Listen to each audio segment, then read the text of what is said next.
Прашање од $1 милион е како францускиот председател Макрон да го тргне ветото за проширување, вели Алесандро Фусакија, поранешен министер за европски прашања на Италија за TV24. Фусакија, кој е актуелен пратеник во италијанското собрание, смета дека она што може да се обиде Италија да направи во моментот е да покаже пример за блиска поврзаност со земјите од Западен Балкан и на тој начин да го врати проширувањето на агендата на ЕУ. Well, this is a $1 million question. Ова е прашање за $1 милион. Она што треба да направи Италија е да покаже вистински пример, да покажеме дека имаме вистинска блиска поврзаност со земјите кои сакаат да отпочнат процес на преговори со Европската унија, не само да отвори врата за поширок пазар и нова генерација на граѓани на Европа, туку и да се покаже дека нашата врата останува отворена за забрзан процес на интеграција.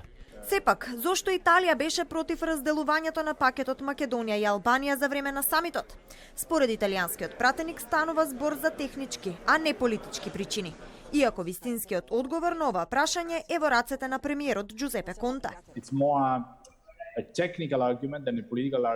Повеќе станува збор за технички причини и не политички. Сепак на крајот од денот ние треба да бидеме сигурни дека граѓаните на земјите со кои преговараме за проширувањето во моментот треба да знаат дека станува збор за обемен процес, а она што ние сакаме е да имаме проширување со цел регион, а не само со една земја. Само на таков начин можеме да го помогнеме процесот на развој во регионот.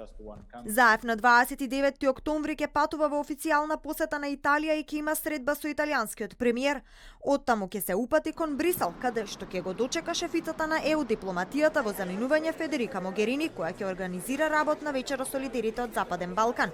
Подршка за отворање на процесот за проширување со Македонија и Албанија пристигна и од Европскиот парламент, кој вчера усвои резолуција. Само најавата за посетата на Макрон на земјата во наредниот период останува без детали. Македонските власти во изминатиот период беа непосакувани за средба со францускиот председател.